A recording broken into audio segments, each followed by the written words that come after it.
Атаң өлер алдында менден катуу суранган. Анын керезин аткарбасам болбойт. Жөн эле жезде. Айтыр, акчабы? Сиз чын эле Марат Аскарович айткандай сулуу кызсыз. Рахмат.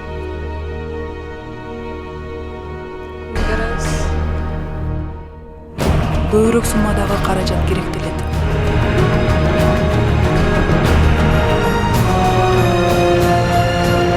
Мына акча.